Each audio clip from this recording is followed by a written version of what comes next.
I've been working with electronic music for about 30 years now, and I've been teaching for the last 10 of those. So I've been collecting electronic instruments for a really long time, and I'm not a great musician myself by my own admission, so I've always looked for ways of accessing music that involve less of those fine motor skills that you need. So that enables, I found out about things like Soundbeam, which is kind of the standard piece of equipment, which is really good. But I've also used things like theremins that don't involve you touching them, or other touch sensitive pieces of equipment. And it's literally a case of sort of mix and match. I've got a spare room that's full of boxes of equipment that I use. And then I spend a bit of time working with each group and find out what they can and can't do, and then pull the equipment that I need in order to do that. So there's lots of different things that I use. I use buttons, I use adapted computer technology like joysticks and buttons like that.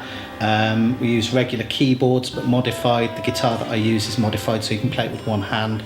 So it's just really thinking from a sort of non-musical point, is how do we take the instruments that we've got and make them more accessible, and if those instruments are out of people's ranges, then thinking, well, how do we make other things musical and turn them into instruments so that we can use them as access points. And then once we've started doing that, once we've got somebody confident with an instrument, then we can build forward from that point.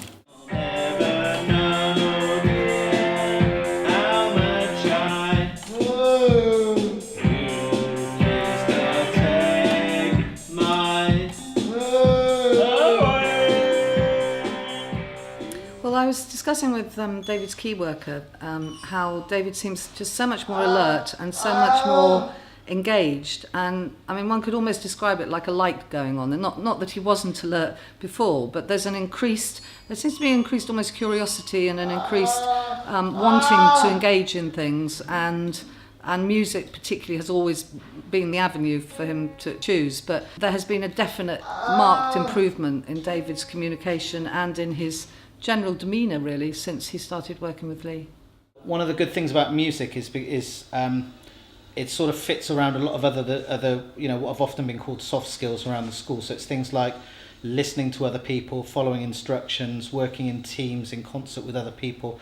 Those are all really good skills that you can learn from music that can be applied to lots of other things in the school curriculum. What we try and do is identify other music making opportunities, point them in the direction of like other youth groups that they might be working in, especially, and that's why the Music Works is so good, because we can help identify Sunday schools and summer schools and other sessions and resources that young people can access that allows them to carry on making their music.